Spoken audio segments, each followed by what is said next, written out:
Bismillahirrahmanirrahim. Assalamualaikum warahmatullahi wabarakatuh.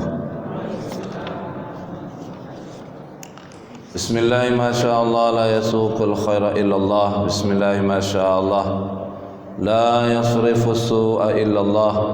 Bismillahi masyaallah ma kana min ni'matin faminallah. Bismillahi masyaallah la hawla wa la quwwata illa billahil aliyyil azim. Asyhadu an la ilaha illallah wa anna Muhammadar Rasulullah. Allahumma salli ala sayyidina Muhammad wa ala ali sayyidina Muhammad. Assalamu alayka ya Rasulullah. Subhanaka la ilma lana illa ma 'allamtana innaka antal alimul hakim. Rabbi shrah li sadri wa yassir li amri wahlul 'uqdatam min lisani yafqahu qawli. Amma ba'd. Bapak Ibu hadirin wal hadirat, tamu-tamu Allah, jemaah salat fardu maghrib Masjid Darussalam yang kami hormati, yang ulama, cerdik pandai, tokoh masyarakat. Yang besar tak disebut gelal, yang kecil tak dipanggil nama. Semoga kita semua yang hadir senantiasa Allah limpahkan rahmat dan barakahnya. Amin ya rabbal alamin. Bersyukur kita kehadiran Allah dengan lafaz alhamdulillahi rabbil alamin. Malam ini kita kembali bisa bermuajahah. Allah pertemukan dalam majlis yang insyaAllah dimuliakan dan diberkahi oleh Allah. Majlis ilmu, majlis yang dicintai para sahabat Nabi dan senantiasa dikerumuni oleh para malaikat. Mudah-mudahan Allah berikan keistiqomahan kepada kita, mengisi waktu demi waktu, umur yang telah Allah berikan kepada kita, sehingga kelak bila mana kita berada di yaumil akhir, kita memiliki hujah ketika Allah tanya, an umri fima afnah, umur kau habiskan untuk apa? Salah satu di antara yang kita gunakan adalah untuk hadir di majlis-majlis yang ilmu yang penuh barakah, insyaallah. Salawat dan salam dikirimkan kehadiran baginda Nabi sallallahu alaihi wasallam. Bilafzin Allahumma salli ala sayyidina Muhammad wa ala ali sayyidina Muhammad. Assalamu alayka ya Rasulullah. Bapak Ibu yang berbahagia, beberapa pertemuan sebelumnya kita sudah membahas seputar masalah jual beli dalam Islam. Al-Fakir menganggap kalau bahasan jual beli itu sepertinya sudah, untuk bahasan awal sudah dianggap tuntas. Maka kita beranjak ke bahasan berikutnya. Untuk malam ini kita coba membahas tentang seputar masalah hutang. Hutang piutang dalam Islam. Ya, qad fil Islam. Nah, Bapak Ibu yang berbahagia, kenapa kita membahas materi hutang ini? Pertama, karena memang hutang itu secara teori dengan prakteknya, faktanya, fakta kontemporer hari ini itu berbeda status hukumnya. Yang kedua, kenapa hutang itu kita bahas? Karena memang realitas hari ini ketika kita hidup dalam sistem kapitalisme itu menjadikan hutang sebagai solusi dari kebutuhan, keperluan. Bahkan tidak sedikit hutang menjadi solusi dalam memenuhi keinginan. Jadi keinginan berbeda Bapak Ibu dengan kebutuhan. Kalau kebutuhan sesuatu yang bersifat urgen, mendesak, itu muncul karena faktor internal dalam diri kita. Bila mana tidak dipenuhi maka berakibat fatal bagi diri yang bersangkutan. Berbeda kalau keinginan. Keinginan itu muncul karena faktor eksternal, faktor yang ada dari luar diri manusia. Ya. Kalau misalkan lapar, makan, itu kan kebutuhan. Tapi makan apa? Ini udah mulai keinginan. Atau misalkan kebutuhan akan transportasi, apapun transportasinya, bila mana itu bisa memenuhi hajat kita. Misalkan dari kita di Pandau mau ke pasar pusat, itu transportasinya apa? Bisa pakai motor, bisa pakai mobil. Tapi kalau ketika kita sudah memilih transportasi tertentu, itu tidak lagi kebutuhan, tapi itu sudah masuk kepada lingkup atau ranah keinginan. Nah, tidak sedikit orang memenuhi keinginan itu mengambil atau menempuh jalan dengan cara hutang. Sehingga yang ketiga, Bapak Ibu, menjamurlah di tengah kehidupan umat manusia, khususnya umat Islam hari ini, di zaman kita sekarang, itu namanya tabiat buruk berhutang. Jadi kalau tidak berhutang, tidak punya. Kalau tidak berhutang, kapan kita miliki? Kalau tidak bisa berhutang, kapan kita bisa dapat? Nah, itu sukses harus dengan hutang. Bisnis butuh modal, solusinya hutang. Padahal bila kita telaah, Bapak Ibu yang berbahagia, kehadiran Islam itu tibyanan likulli syai'in. Allah turunkan Al-Quran sebagai masadir, sumber ya dari Al-Islam, itu tibyanan sebagai solusi likulli syai'in untuk setiap masalah. Sehingga kalau kita solusi dari kebutuhan itu bisa jadi dengan hutang, tapi kebutuhan yang sifatnya mendesak, sesuatu yang kebutuhan yang mendesak. Bahkan Sayyidina Umar bin Abdul Aziz itu berwasiat, wa usikum alla tudayinu, ya, aku berwasiat dan kuwasiatkan kepada kalian, janganlah kalian berhutang meski kalian itu dalam kondisi al-aba, kesempitan. Kenapa? Karena hutang itu membuat gelisah di malam hari, membuat tidak tenang, hina di siang hari. Ya.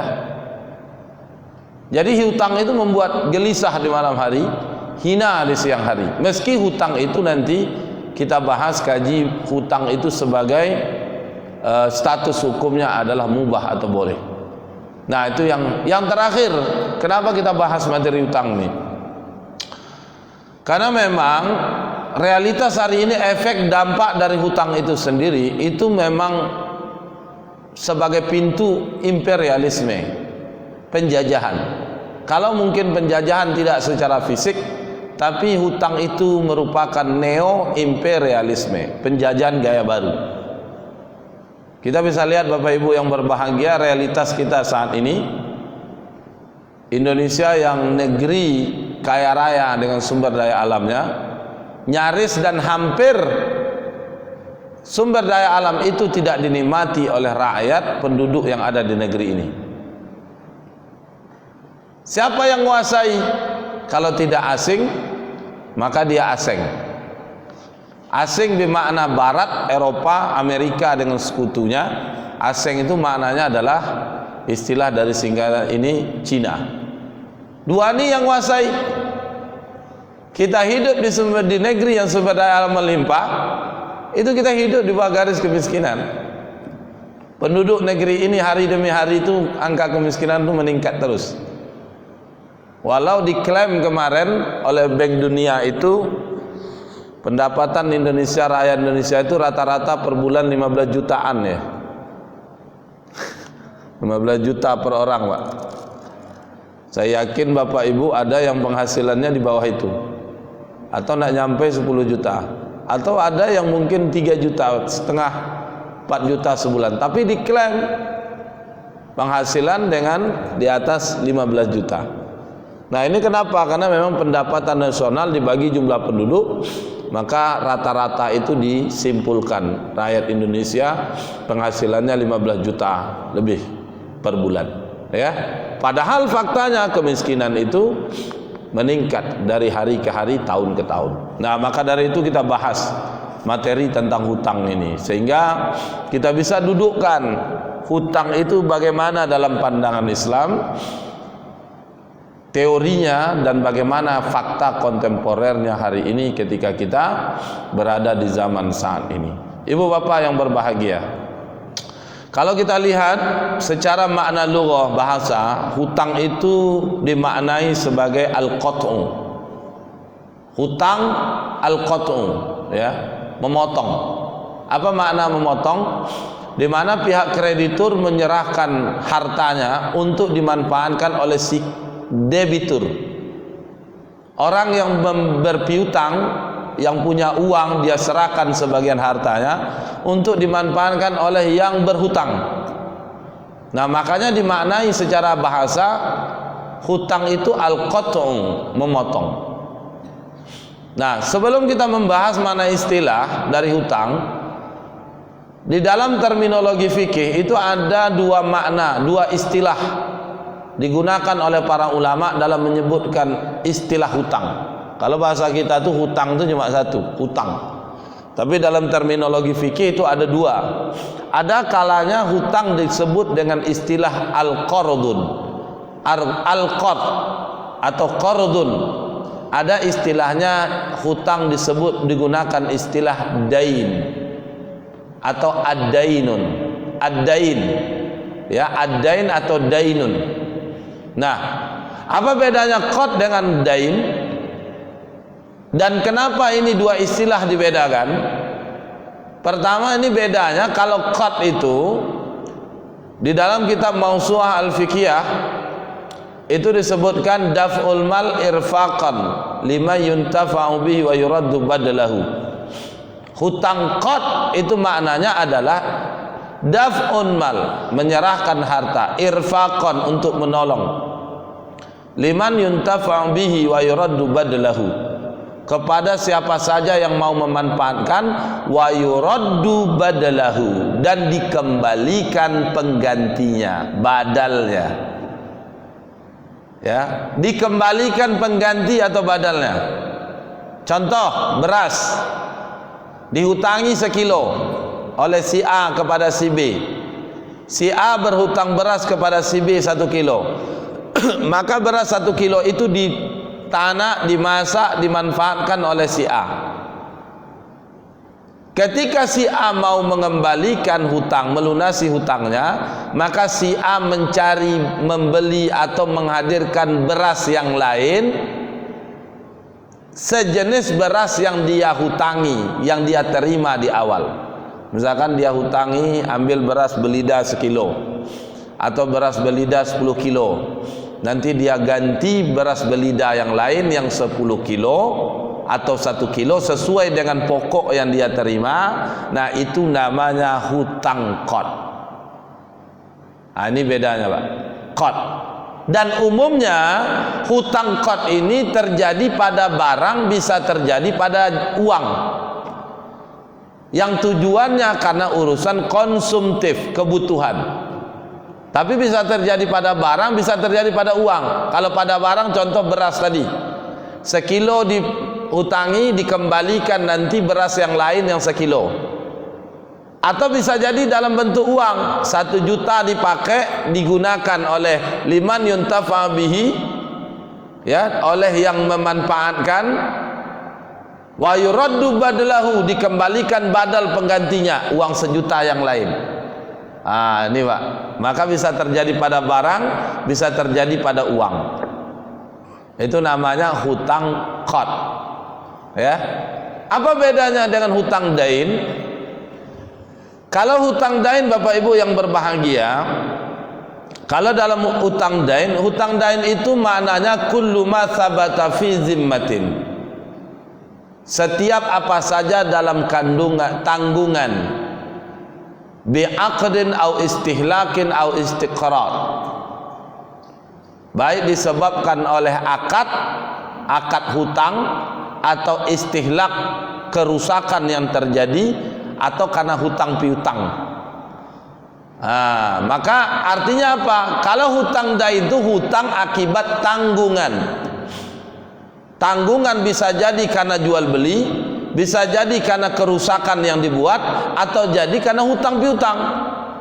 Misal, ya, membeli motor tidak dengan secara tunai alias kontan, tapi dibayar dia secara angsuran, ditangguh pembayarannya, maka penangguhan atau pembayaran secara tidak tunai itu disebut tanggungan.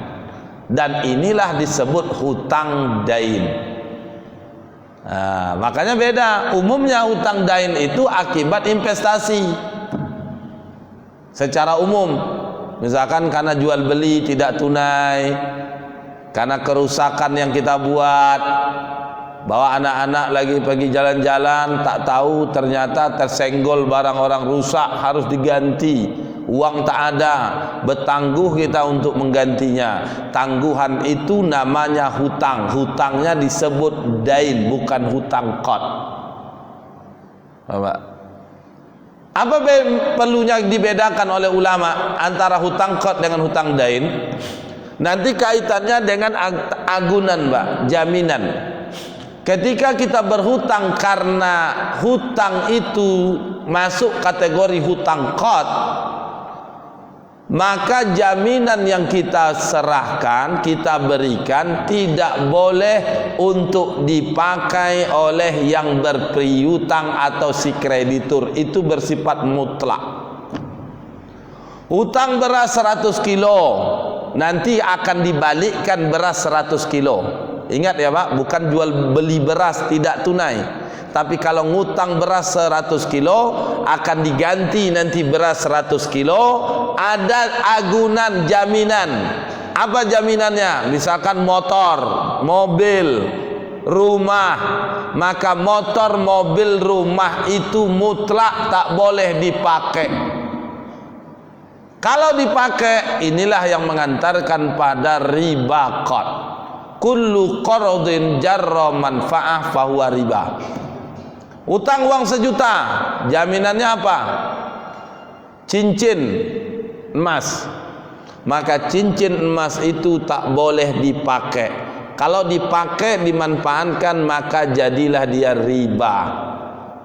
Setiap hutang qad jarra manfa'ah, yang mendatangkan manfaat, fahuwa riba, maka dia disebut riba. Beda Bapak Ibu kalau hutangnya hutang dain. Kalau hutang dain, misalkan beli motor dengan cara angsuran, cicilan bayarnya, dijaminkan apa misalkan? Apa ya dijaminkan? Atau beli rumah lah, nilai rumah 200 juta, sudah 200 juta, maka 200 juta nilai rumah ini dijaminkanlah misalkan mobil, maka mobil itu boleh dipakai. Kenapa? Karena ini hutang akibat dain, bukan hutang akibat qad. Nah itu makanya beda antara hutang qad dengan hutang dain. Nah apa dasarnya dari hutang qad ini? Al-Baqarah 245, surah Al-Baqarah ayat 245. Allah Subhanahu wa taala menjelaskan, A'udzu billahi minasyaitonir rajim, man dzallazi yuqridullaha qardan hasana fayudha'ifahu lahu ad'afan katsira. Man dzallazi, siapa saja orang yang yuqridullah, memberikan hutang kepada Allah, qardan hasana, dengan hutang yang baik, qad yang baik, fayudha'ifahu lahu ad'afan katsira, maka Allah akan membalas hutang yang telah diberikan itu dengan balasan katsira, balasan yang banyak.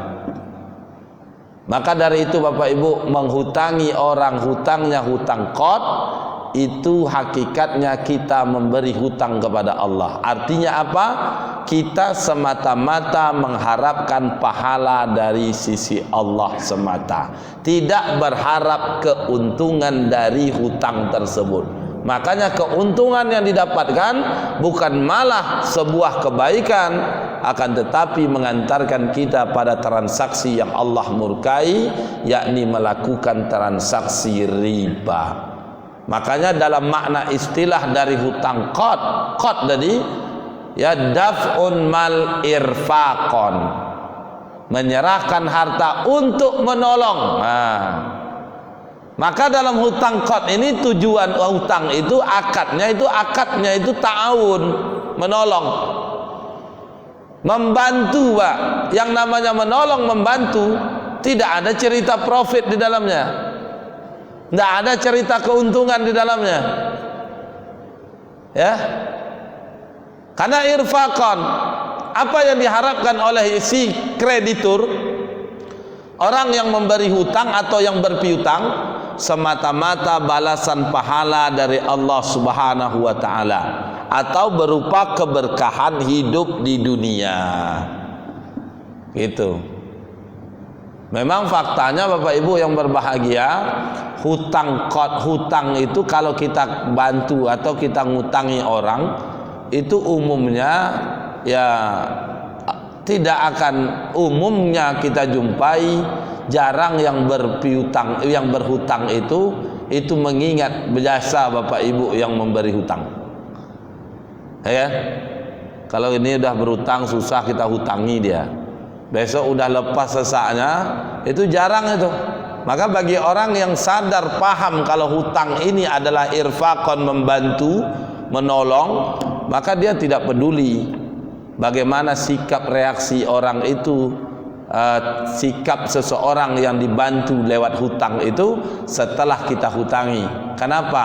Karena dia paham Al-Baqarah 245, apa yang dia lakukan itu adalah yuqridullah, dia menghutangi Allah. Jadi semata-mata mengharapkan pahala di sisi Allah, tidak mengharapkan keuntungan dari apa yang dia telah perbuat. Makanya dalam hutang piutang ini Bapak Ibu, mutlak tak boleh ada tambahan. Kalau ada tambahan, inilah hutang yang mengantarkan pada riba. Hutang 1 juta, kapan balikkan? Terserah, dengan catatan 1 juta plus 100.000. 100.000 itu jelas riba.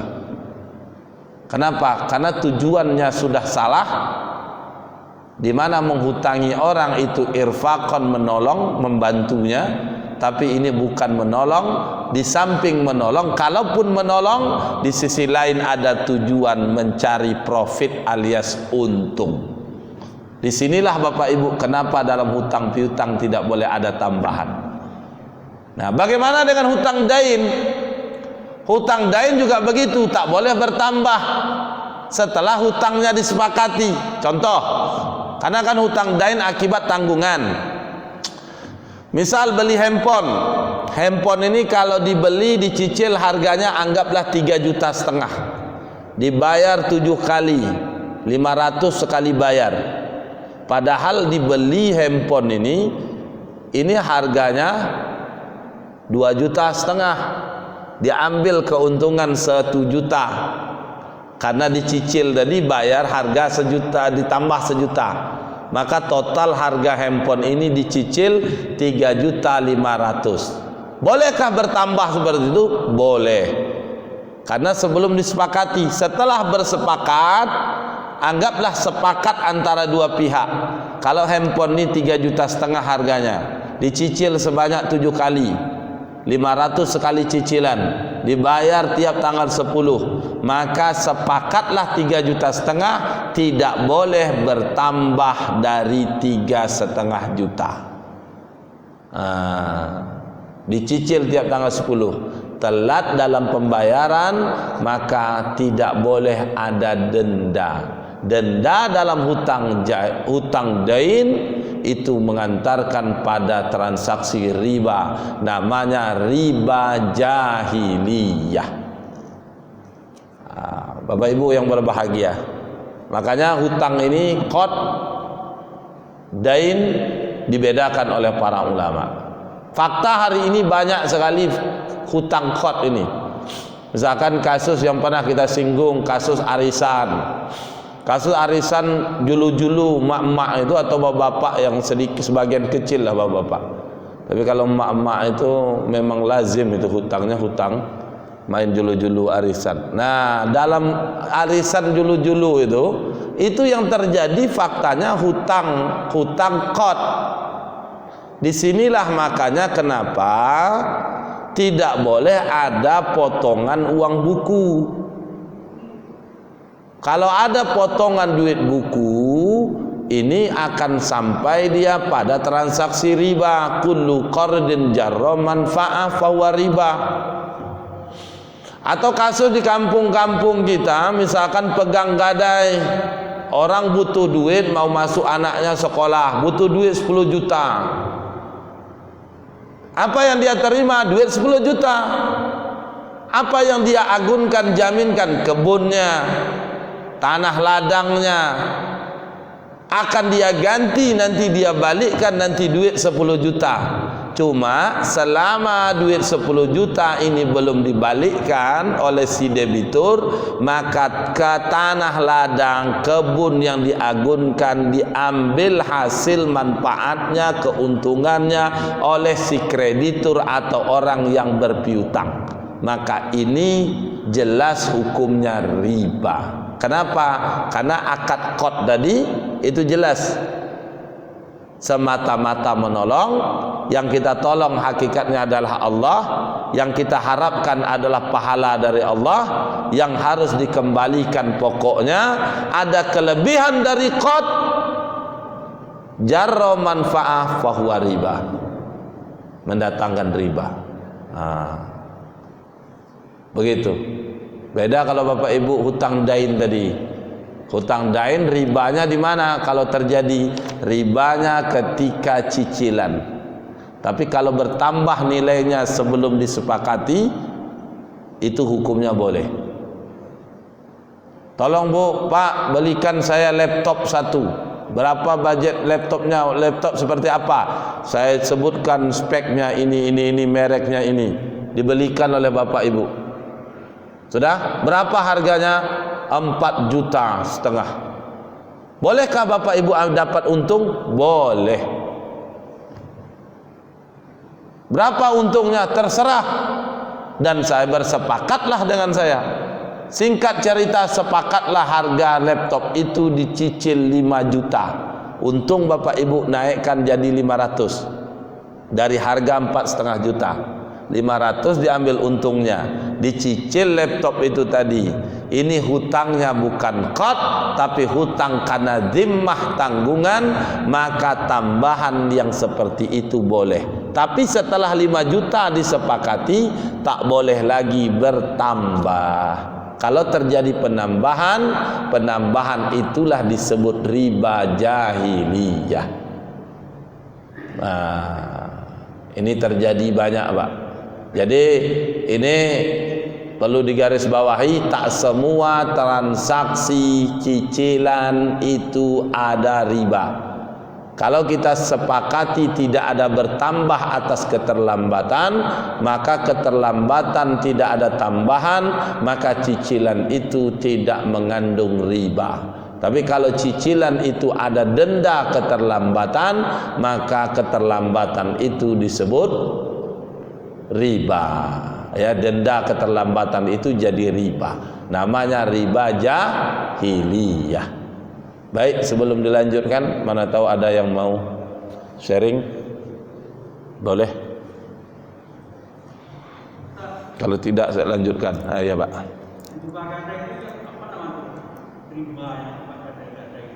Riba qad, Pak. Namanya riba qad. Misalkan dia minjam uang tadi 10 juta. Digadaikan kebun atau tanah ladang. Oh, pakai emas, Pak. Dipinjamkan emas. Contohnya gimana?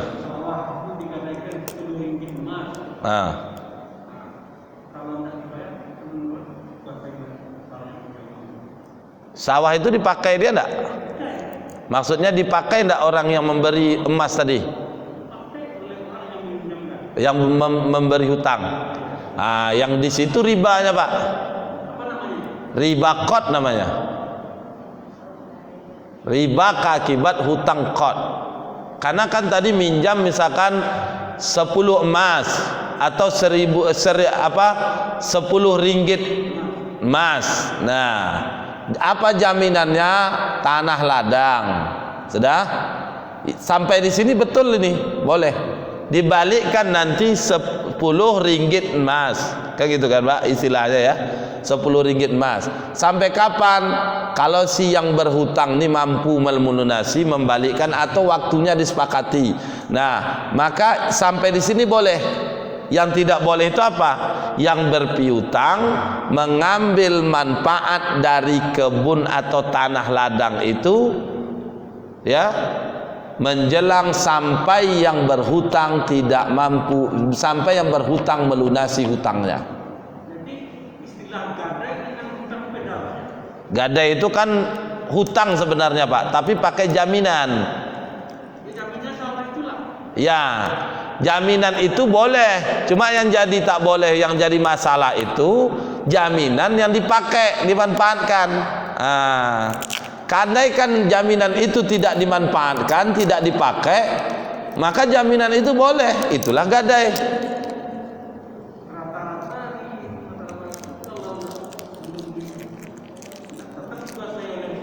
Iya, seperti itu Pak. Jadi itu sebenarnya kasusnya masuk kategori riba, namanya riba qad namanya. Riba akibat hutang piutang. Nanti kita bahas habis materi hutang nih, ntar Pak. Kita masuk bahasan nanti tentang riba. Gimana Pak? Menyambung yang tadi. Jadi siapa yang harus memanfaatkan lahan itu? Siapa yang boleh memanfaatkan lahan itu? Yang boleh memanfaatkan lahan itu orang yang punya lahan. Yang punya lahan. Ya. Jadi apa fungsinya lahan itu di bawah pengawasan orang yang memberi hutang atau yang berpiutang? Untuk jaminan bila mana hutangnya tak bisa dilunasi, maka orang yang berhutang yang sudah makai 10 ringgit emas kata bapak tadi itu, maka lahan itu tadi dijual untuk nebus hutangnya, bukan diambil keuntungan, gitu loh Pak. Sehingga gini, saya ngutang ke bapak 10 ringgit emas, saya gadaikan tanah, jadi bapak tidak ada was-was di hati kalau saya ini tidak lunasi bayar hutang. Kenapa? Ada jaminan. Begitu. Siapa yang bisa memanfaatkan? Saya. Bolehkah sawah tadi bapak manfaatkan? Tak boleh. Gimana kalau saya mengizinkan? Tetap tak boleh. Beda kalau titipan. Nah, ini wadiah. Kalau wadiah beda. Pak, saya mau sekeluarga mau pergi merantau ke Jakarta. Ini ada tanah kata orang 2 hektar tanah saya, tanah kosong. Saya titipkan, saya amanahkan ke bapak. Bapak pegang, tolong pegang selama saya di perantauan. Pas saat nitip itu tidak ada amanah boleh dipakai Bu. Pergilah orang yang menitipkan ini. Ternyata ada satu waktu bapak ini mau memanfaatkan tanah itu. Bolehkah beliau manfaatkan? Tidak, kecuali ada izin dari yang punya tanah. Dikontak, ini tanah ke 2 hektar nih, gimana kalau saya tanami sayur-sayur atau tanaman yang lain lah? Oh silakan Pak, yang penting nanti pas saya butuh saya kabari. Maka hukum memakai lahan tadi boleh. Kenapa? Karena akadnya wadiah alias titipan. Karena tidak diizinkan tak boleh dipakai, tapi setelah diizinkan boleh dipakai. Beda kalau gadai atau hutang yang pakai jaminan tadi. Izin tak izin dari yang punya tanah, hukum tanah itu dipakai, ambil manfaatnya oleh yang berpiutang, hukumnya adalah riba qad. Ya Ibu. Ayo.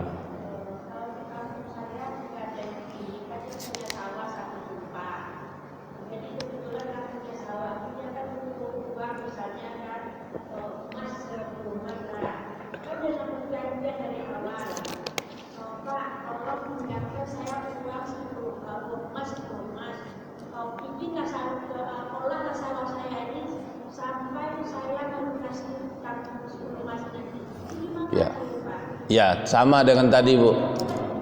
Itu sama kasusnya pertanyaan Bapak ini tadi. Gimana Bu?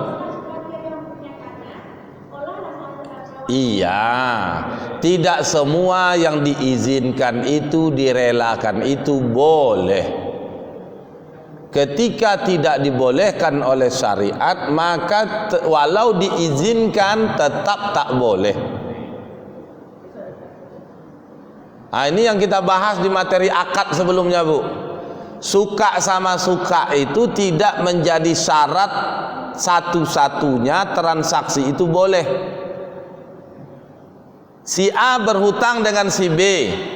Kata si A, pinjamku duit 10, hutangi aku 10 emas.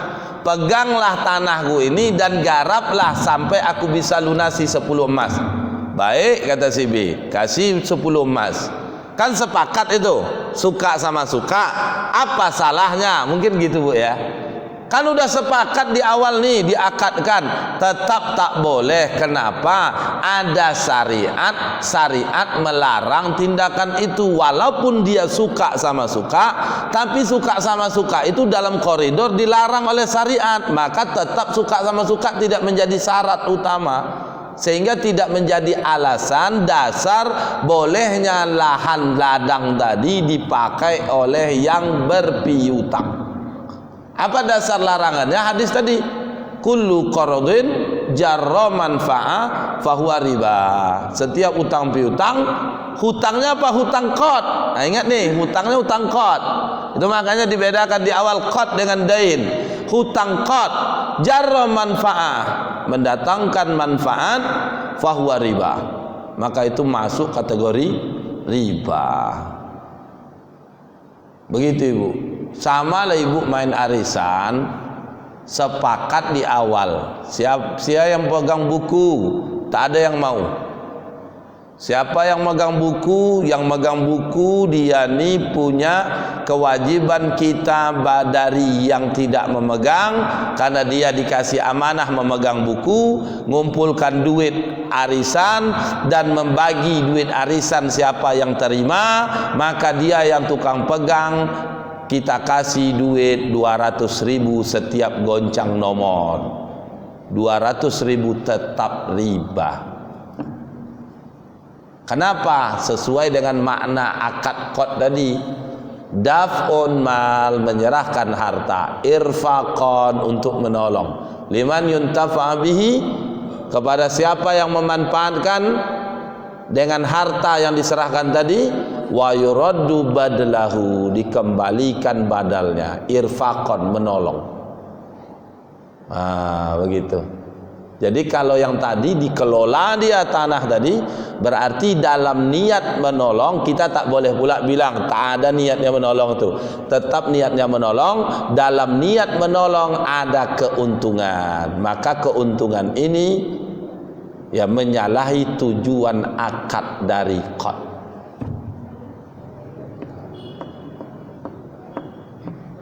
Clear? Ya, Pak.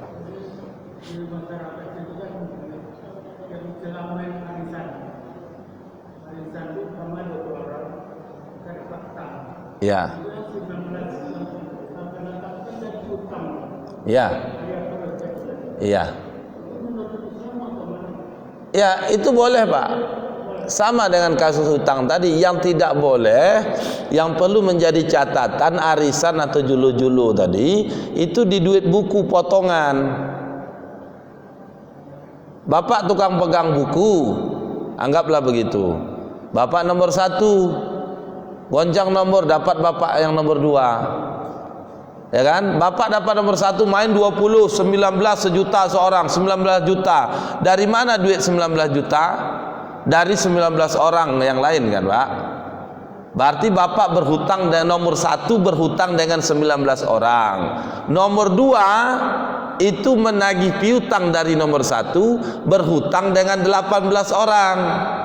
Nomor 20 menagih piutang karena dia udah ngasih hutang, menagih piutang dari yang 19 orang. Maka fakta arisan julu-julu itu adalah akadnya akad hutang piutang, alias hutang dalam bentuk qardun. Maka kenapa qad? Karena itu tadi kan tidak tanggungan, itu bukan akibat transaksi jual beli. Maka akadnya itu hutangnya hutang qad. Maka dari itu ketika nomor 2 dapat goncang, dapat nomor keluar nomor dia, maka yang nomor 2 terima arisan tak boleh mengasih duit buku kepada nomor 1. Kalau dia kasih duit buku 200.000, 100.000, walau 50.000, dapat 19 juta 50.000, kemana duit 50.000 nih? Terima kita 19 juta Pak, 50.000 cuma kita kasih. Kecil ini. dibandingkan yang kita dapatkan. Tapi walau 50.000, jangankan 50.000, 10.000 dia ganti pulsanya, jarro manfa'a fawariba. Beda kalau tadi dain kan dengan qad. Karena qad ini mutlak, hadisnya tegas. Apapun hutang piutang, kalau mendatangkan manfaat fawariba. Bahkan mohon maaf Bapak Ibu, nanti kita bahas di materi riba, bahasan riba. Bahkan jangankan tambahan itu berupa uang atau materi, tambahan berupa tenaga sekalipun, menawarkan tunggangan goncengan sekalipun, maka tawaran tunggangan itu disebut riba. Bayangkan Pak. Hah? Saya butang sama Pak Haji. Saya kenalnya di sini. Tak pernah ada hubungan kedekatan pribadi emosional dengan beliau. Cuma kenal karena saya ngisi di masjid nih. Saya tersesak. Nampak dia, ngapa kok pening bentuk Ustaz? Aduh Pak, saya perlu duit nih mau masukkan anak saya sekolah. Berapa perlunya? Itulah Pak, berat kali. Berapa? 5 juta. Udahlah, aku transfer duit nih. Pakailah duitku. Kapan dibayar? Ya, kata bapak nih, kapan Ustaz ada duit bayar. Ternyata maghrib tadi beliau pergi ke masjid jalan kaki. Saya dari panca usaha nampak beliau jalan kaki, saya pakai motor, saya tawar, Pak ke masjid. Iya, naik Pak, yuk saya ke masjid. Ketika beliau naik tawaran ini, menurut hadis ini zamannya riba, jadi riba. Kenapa? Karena tidak biasa. Beda Pak Haji sama beliau, tiap hari ketemu, saling berbagi, pas kajian subuh makan-makan, pas ada apa, ada acara, dekatlah, ada hubungan emosional pribadi lah. Kebetulan berhutang salah satu di antaranya. Yang berhutang menawarkan tunggangan naik, tidak masalah, itu bukan riba. Kenapa? Karena tawaran tunggangan itu bukan karena akibat hutang, tapi sudah terjadi karena kebiasaan. Tapi kalau beliau sama saya tadi, kayak kenalnya cuma di sini, tak pernah berbagi atau itu ini. Nah, pas saya berhutang, saya tawarkan tunggangan. Maka kata Nabi, kalau ada yang berhutang itu menawarkan tunggangan, jangan naik, karena tawaran tunggangan itu jadi riba. Kenapa? Itu disebut jarro manfa'ah, mendatangkan manfaat. Ya Bu, terakhir.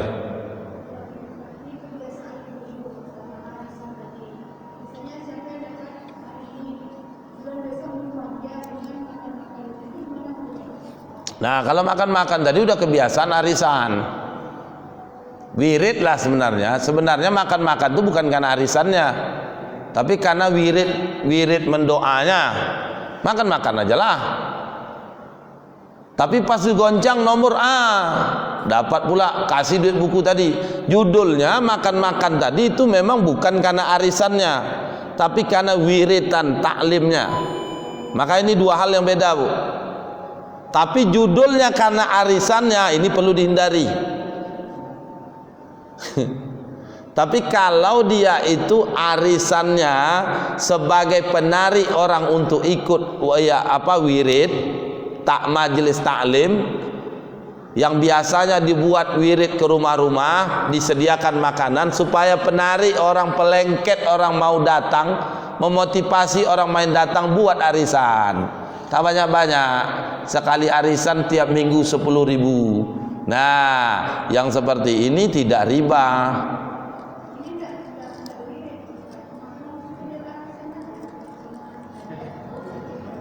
Tidak usah lah Bu, wirid aja judulnya. Kalau ibu karena arisannya, itu nanti jarro manfaah takutnya. Apa bedanya dengan duit buku tadi? Hah? Gimana Bu?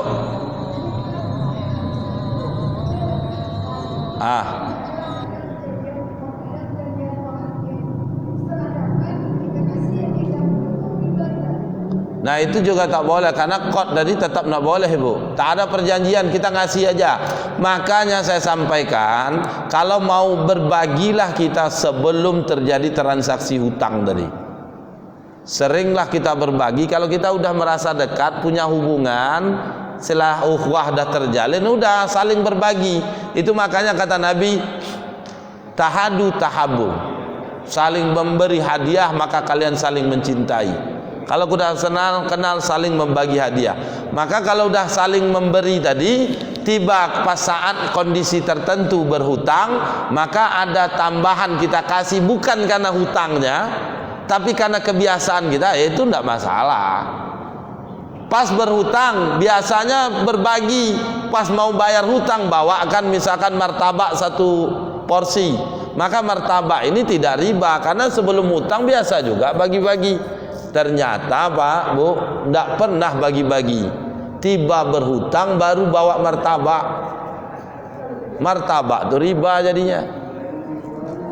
Nantilah bahasan riba kita bahas.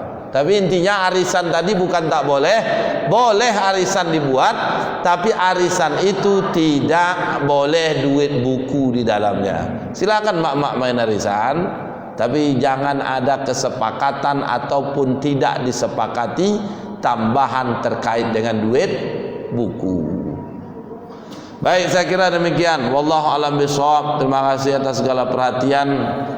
Mohon maaf atas segala kurangan. Pertemuan selanjutnya nanti kita bahas hadis-hadis memuji dan mencela hutang. Ada pujian tentang hutang, ada celaan tentang hutang. Sehingga dari sini kita tarik apa kesimpulan dari status hukum berhutang itu. Nah, insyaallah kita bahas pertemuan selanjutnya. Baik, mari kita tutup majelis kita dengan membaca tasbih kafaratul majelis dan ucapan hamdalah. Bismillahirrahmanirrahim. Subhanakallahumma bihamdika nasyhadu an la ilaha illa anta nastaghfiruka wa natubu ilaik. Walhamdulillah wabillahi hidayah wa taufik. Wassalamu alaikum warahmatullahi wabarakatuh.